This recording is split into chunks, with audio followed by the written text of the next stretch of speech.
నమస్తే రమగారు. నమస్తే జయ. రమగారు, మనం గతంలో 2 జన్మల కథలు కొన్ని చెప్పుకున్నాం. ఒకటి చెప్పుకున్నట్లున్నాం. అలాంటివి ఇంకేమైనా ఉన్నాయండి? అవి భలే ఇంట్రెస్టింగ్ ఉంటాయండి. అవొకటి గత జన్మ రహస్యాలని, పునర్జన్మలని ఇ ఇలాంటివి ఇది వినటానికి కూడా పునర్జన్మే, ఆ. మళ్ళీ పుట్టడం. మళ్ళీ పుట్టడం. పూర్వం రత్నాధిపుడని ఒక రాజుగారు ఉండేవాడు. ఒక దీవికి రాజు, చాలా పెద్ద దీవి.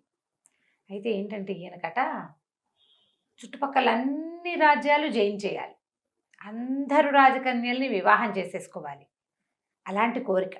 చాలామంది రాజకన్యలతోటి వివాహం కావాలి, చాలా రాజ్యాలు తన కైవశం కావాలి.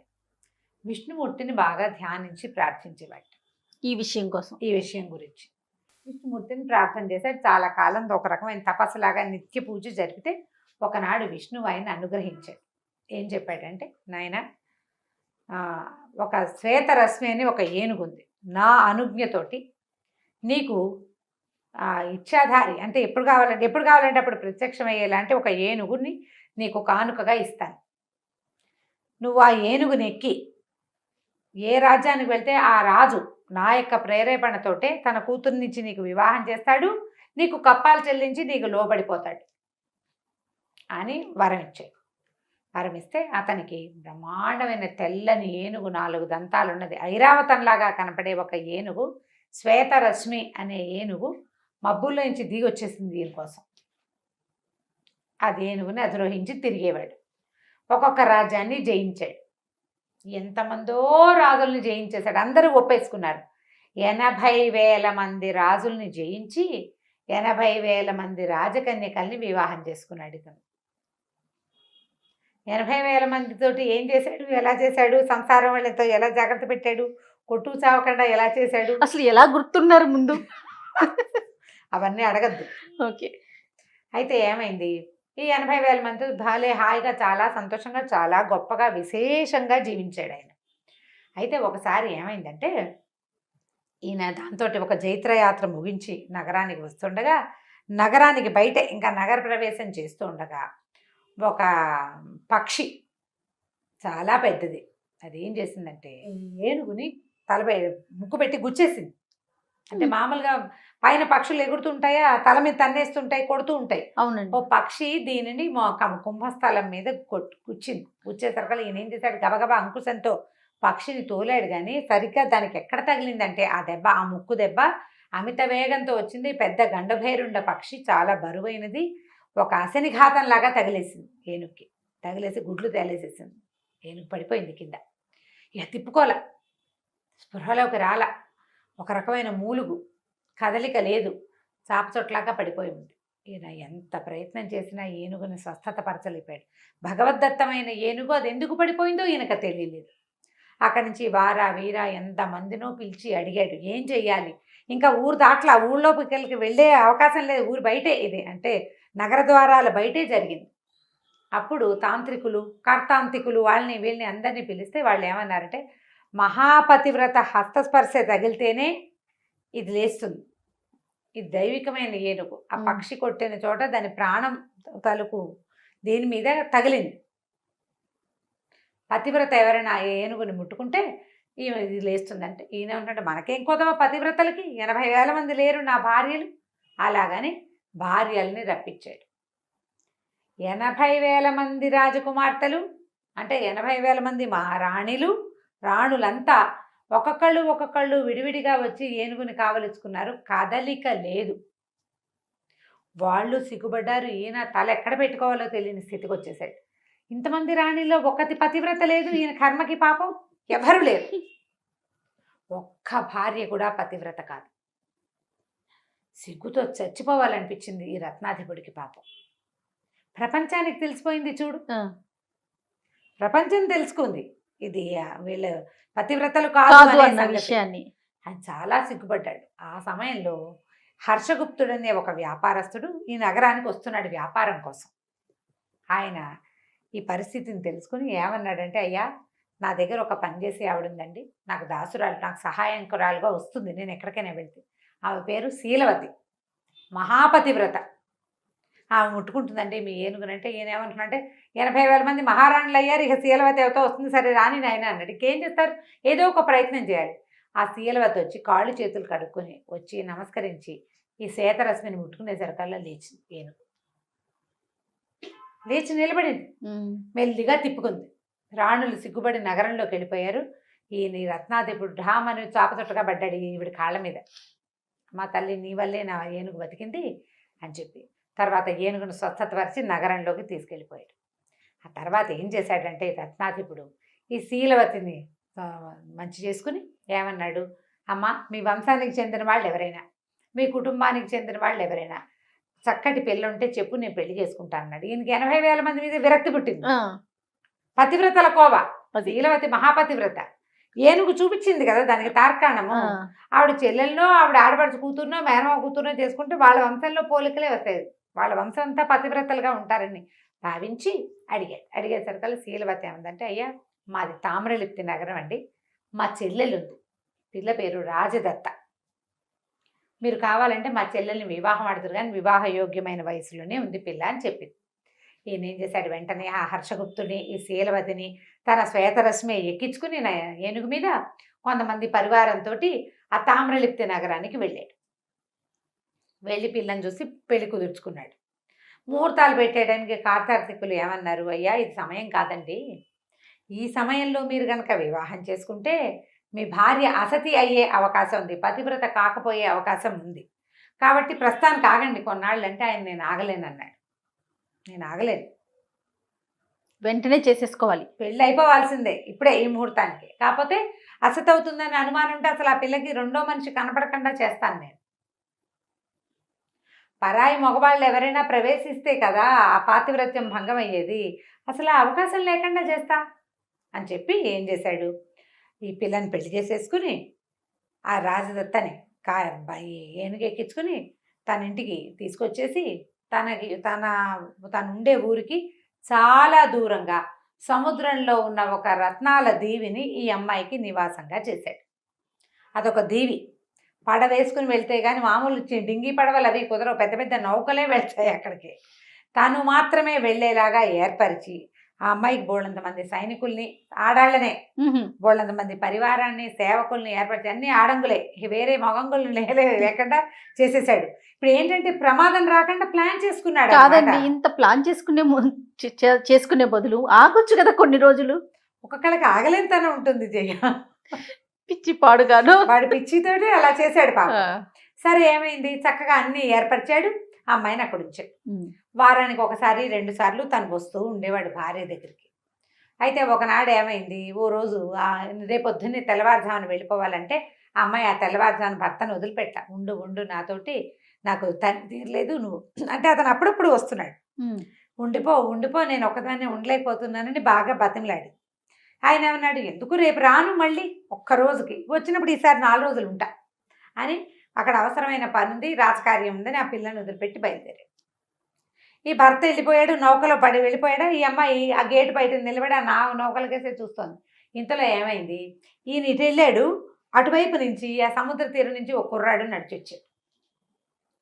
అతను ఎవరా ఏమిటా అని అడిగింది. అతను ఏంటంటే ఏదో ఒక ఊరు నుంచి బయలుదేరాడు పడవలో, ఆ పడవ కాస్త బోల్తా పడింది, ఇతను అంటే నీళ్ళల్లో ఎట్లా మునిగి ఇక్కడికి చేరాడు. చక్కటి వయసులో ఉన్న కుర్రాడు, రత్నాధిపుడు కొద్దిగా పెద్దవాడు. ఈ కుర్రాడు ఈ అమ్మాయికి అనురూపమైన వయసు ఉన్నవాడు. దాంతో ఈ అమ్మాయి ఏం చేసింది, రారా నాకు అతిథిగా ఉందుగాని అని చెప్పేసి లోపల తీసుకెళ్తుంది. రాణిగారు, ఆవిడని కాదనే వాళ్ళు ఎవరు అక్కడ, అంతా ఆవిడ ఇష్ట ప్రకారమే సాగుతుంది, ఆవిడికి మంచి చెడు శుద్ధులు చెప్పే జనం ఎవరు లేరు అక్కడ. ఆ కుర్రాడిని తీసుకెళ్ళి చక్కగా వాడికి బట్టలు అవి మార్పించి, స్నానం చేయించి, బట్టలు మార్పించి, శుభ్రంగా తాగడానికి తినడానికి అన్నీ ఏర్పాటు చేసి, మంచము పక్క ఒకవాడికి ఒక గది ఏర్పాటు చేసి అతనితో పాటు ఆ గదిలోకి వెళ్ళిపోయింది అమ్మాయి. ఏకాంతం, భర్త లేకపోవటం, అక్కడ తన మాట కాదనే వాళ్ళు ఎవరూ లేకపోవటం, తనకి అరుదుగా దొరికినటువంటి ఈ అవకాశంతో ఆ అమ్మాయి కాస్త అతనితో స్పెండ్ చేయటం మొదలుపెట్టేసి ఒక్కరోజు గడిచింది. ఈయన రత్నాధిపుడు వెనక్కి వచ్చి తన భార్యతోటి ఏకశయ్యాగతుడై ఉన్న ఈ కుర్రాన్ని చూసేసరికల్లా మండిపోయింది అతనికి. ఇదేమిటి ఎవడరా నువ్వు అని కొట్టాడు.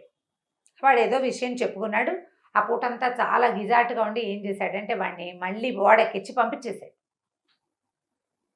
పంపించేసి ఇంక ఇక్కడ ఉంచడం ఎందుకు, దీని పాతివ్రత్యం ఎలాగో గంగపాలు అవనే అయిపోయింది, చీచీ అనుకున్నాడు. అనుకుని ఆ కుర్రాడిని పంపేశాడు. ఆ కుర్రాడు చూడు ఇక్కడికి వచ్చి ప్రాణాలు దక్కించుకోవడానికి ఈ ప్రాంతానికి వచ్చి ఆ రాణిగారి చేయి చాచి పిలవంగానే ఆమె దగ్గరికి వెళ్ళిపోయాడు. అబ్బాయి ఇది పనికిరాదమ్మా, నేను చేయనని అనలా, వాడి బుద్ధి అలాంటిది. వాడిని ఒక పడవ ఎక్కించి పంపిస్తే ఆ పడవలో ఉన్న ఆ వర్త సరంగ ఒక ఆయన ఉంటాడు కదా, షిప్ నడిపే ఆయన, పెద్ద నావికుడు, అతని భార్యతోటి కూడా స్నేహం చేసి అతనితోటి చంపబడ్డట ఆ కుర్రాడు. వాడికి మరణమే, వాడి క్యారెక్టరే ఇంకా అట్లా.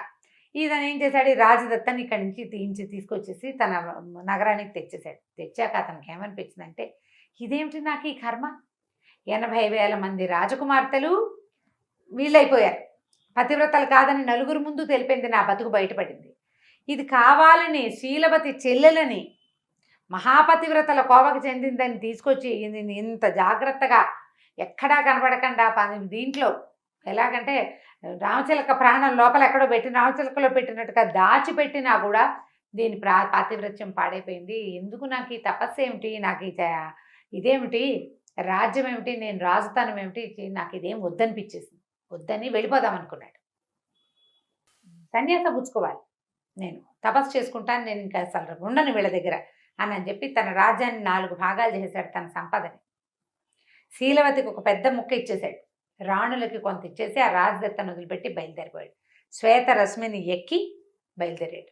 ఆయన ఇట్లా నగర ద్వారం దాటేసరికల్లా ఈ శ్వేతరశ్మి మృంగుమని మాయమైపోయి ఒక బ్రహ్మాండమైన ఆకారంలో ఉన్న ఒక దివ్య పురుషుడు అక్కడ కనపడ్డాడు. అందరు ఆశ్చర్యపోయారు, ఏమిటిది, ఎవరు, ఎక్కడ ఏమిటి అని ఆశ్చర్యపోయేసరికల్లా అతను ఏం చెప్పాడంటే, నేను ఒక గంధర్వుడిని, మేమిద్దరం అన్నదమ్ములం, అయితే నా పేరు సోమప్రభువు, మా అన్నయ్య పేరు దేవప్రభువు, ఆయనకి రాజదత్త కాదు కానీ రాజనిక, రాజశ్రీ అలాంటి పేరున్న ఒక భార్య ఉంది. మహాప్రీతి మా అన్నయ్యకి తన భార్య అంటే, ఆమెను వదిలిపెట్టేవాడు కాదు. అయితే ఒకసారి మేము భగవత్ ప్రార్థన కోసం ఒక దేవాలయానికి వెళ్ళి మేమంతా గంధర్వులం కదా, ఒక చోట కూర్చున్నాం, సంగీత సాధన చేసి దేవుడికి సంగీతాలాపన చేసి భగవత్ సేవ చేస్తారు. ఆ సంగీత సాధన చేస్తూ ఉండగా రాజవతి పేరు, రాజవతి, ఆమెకేసే చూస్తున్నట్టు ఆ సిద్ధుడు ఆ సంగీతానికి చూస్తుండేసరికల్లా ఈ అసూయాపరుడైనటువంటి దేవప్రభు అనే మా అన్నయ్య, ఏమిటి నా భార్యకేసి అదే పనిగా చూస్తున్నావు అని చెప్పి కేకలేశాడు. దాంతో సిద్ధుడి కొళ్ళు మండిపోయింది.